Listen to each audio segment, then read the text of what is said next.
Hey everybody, I'm Chris and I'm the founder of Luki Bike Adventures, and today I wanted to show you something that I think is pretty cool. It is a truing stand. It's the Park Tool TS-25, but it's not a typical truing stand. It's pretty cost effective and it mounts to your bike repair stand. So you don't have to have like a separate workbench or whatever. It doesn't take up a lot of space. There's two components to it, and it only mounts to certain Park Tool stands. I don't remember what all the models are. Maybe I'll make a separate video on that. That's maybe goes into that more in depth or something. I don't know, but you can look it up. But it definitely works with this one. So you have this part, and this is what mounts the wheel, and it just bolts on to there. Or if you've got a quick release or whatever, just however your wheel connects to the bike, you use that. And you want to get it nice and snug. It doesn't have to be, you don't have to go crazy with it, but you want it snug enough so that it's not moving all over the place. And so the wheel spins freely. And then you have the second part that clamps on down here, and it's just got a like a quick release, and so you can adjust up and down for the height of the wheel, and you use that to kind of come in contact here. Let me see if I'm in a good spot there. Actually, let me raise it up just a little bit.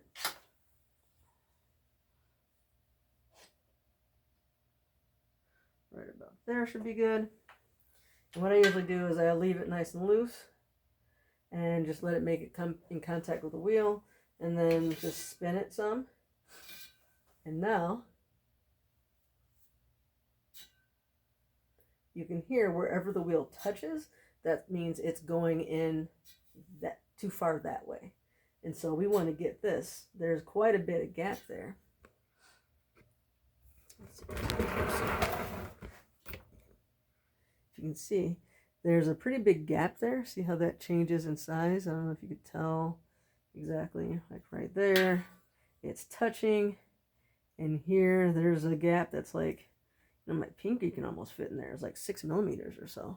And so we want to true this wheel to get it so that it's, it's basically the same distance all the way around. And that way we know it's true. It's not wobbling all over the place. So I don't know from this angle if you can see just how bad this is. There we go. Now it's pretty obvious, right? You can see how that wheel is really wobbling all over the place. So this truing stand enables us to be able to do that. And I'm not going to really try to true it here because this is a weird angle for me, but I can kind of show you the basic process and how this works. So I like to move it in until it's basically just touching.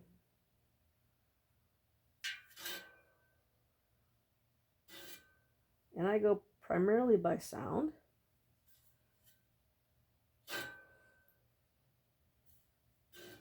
So I know right there it's coming in contact with this. So the wheel is really dipping towards this direction right here. So I go to where I feel it contact. And as I explained in the other video, the spokes on this side are both pulling and pushing the wheel this way, and this one are pulling and pushing this way. So if the wheel is coming over too far in that direction, then I want to add tension to the spokes on this side, and they're going to pull the rim back out this way, and I can loosen the spokes on this side, and that's going to push the wheel also that way. So right here is where it starts to touch. So I'm going to use my spoke wrench. There's a lot of different styles. This is a Park Tool version. That's pretty common.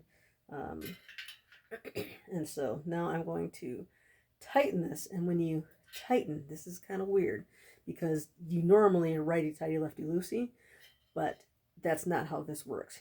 Well, it does, but not from this direction. You're actually going righty-tighty from this direction. So pretend like you got a screwdriver here and you're tightening this way. So to tighten it, you're turning that way from this direction, which means from this side, you're turning that way. So it's that way from this side, that way from this side. So it feels like you're actually loosening it, if that makes sense. So I'm going to turn this way to tighten it a little bit. And I'll tighten some on this side.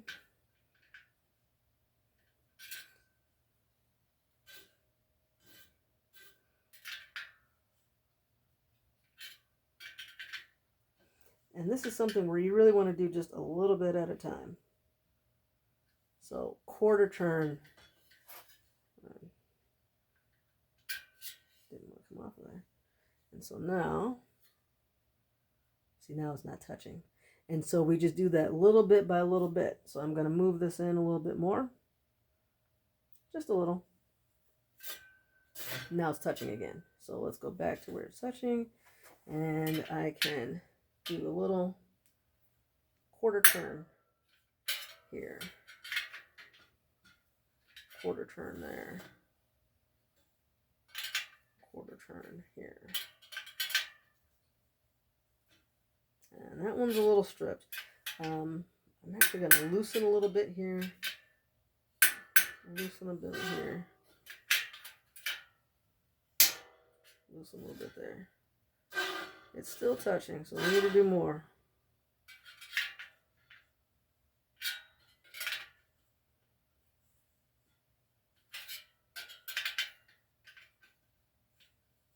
Yeah, that's the one that's stripped, so I'm going to run into some problems with that.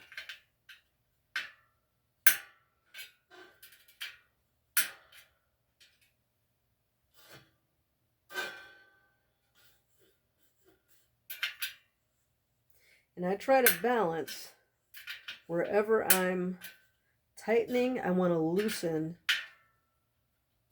a little bit the opposite spoke, because if you just tighten, that will, as you're tightening, it will bring, you'll make a hop. So you'll bring in the spokes and it'll make a flat spot like on the bottom here, if that makes sense. And so you can see here it's lessening. And so, and you just basically just keep doing that a little bit at a time, a little bit at a time. Go slow. This is something where you want to be patient. You just turn it a little bit at a time. Oh, I did the wrong way on that one. Talking instead of so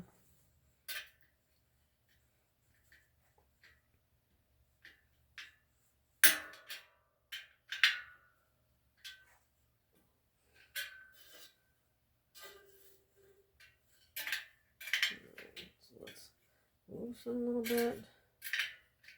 Loosen a little bit.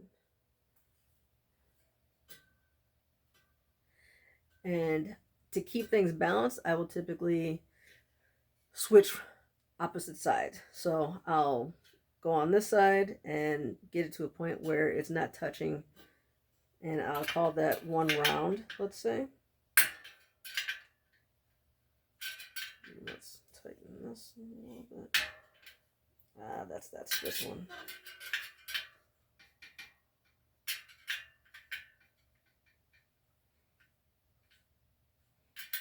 That one doesn't want to go on. Yeah, some of these are stripped. So I do have some spare nipples, so I may just end up replacing them. All right, but we got this to a point where it's not touching at all. So now I would loosen this up and go on the opposite side.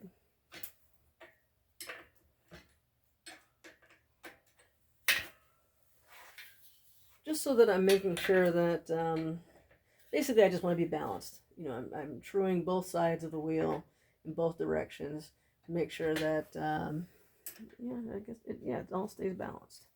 We don't have it veering more to one side than the other, and basically having the wheel dished, I guess you could say. So I'm just going to tighten that up so it doesn't wobble too much. All right, so we got quite a bit happening there.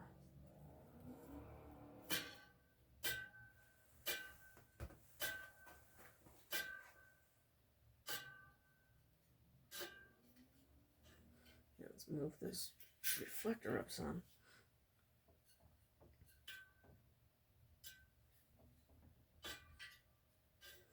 right there. So I want to, it's touching on this side, so I want to pull it out this way a little bit.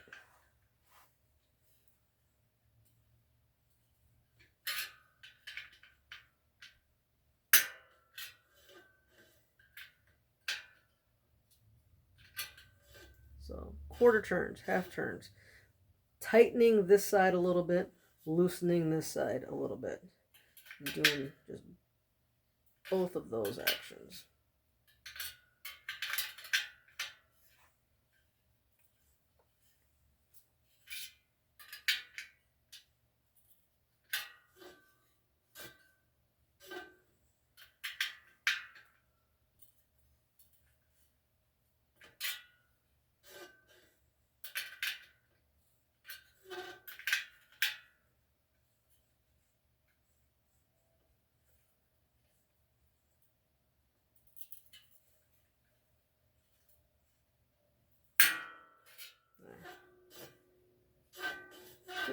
Still got a ways to go on this part.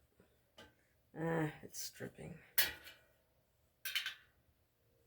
It's stripping. And if you ever forget which direction you're supposed to be turning in, just think back, okay, you're on this side, which way would the screwdriver go? So on this side, I want to loosen it, so I'm turning this way. Turning this way, that's this way, like that. So it feels like the opposite. That feels, it's like it's lessened some. And this is a tricky spot because that's where the seam is. And usually where the seam is, it does flare out. So you usually do have rubbing there.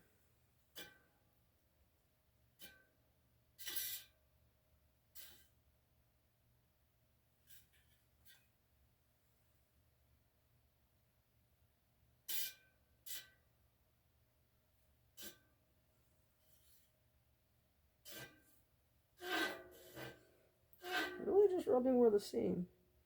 Although right here,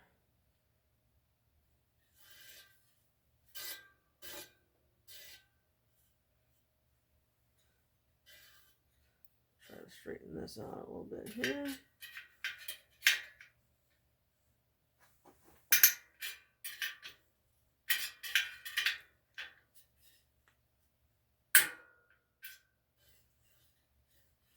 Now it's very normal to hear some cracking, popping like that. And it's like the spokes, the nipples are turning, but the spoke might not necessarily turn. So it kind of the spoke will want to twist with the nipple, and so the popping is where it's like it starts to twist with the nipple, and then it kind of pops free. And so it's normal to hear that. You can put some couple of drops of oil in here that'll kind of help turn those. And then when you're done, you want to make sure you kind of give the spokes a squeeze in some kind of way to just kind of decompress them some. That will often help. Now I can feel that this one's pretty loose compared to some of the others.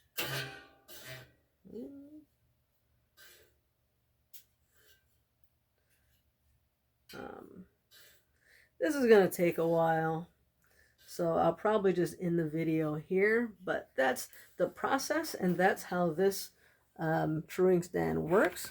I think it's pretty cool. It did not cost me very much money. I don't remember exactly how much, but compared to a bench style truing stand, which is going to be a lot heavier, take up a lot more space, cost several $100s, where I feel like this was like maybe $100. I feel like it was actually even less than that.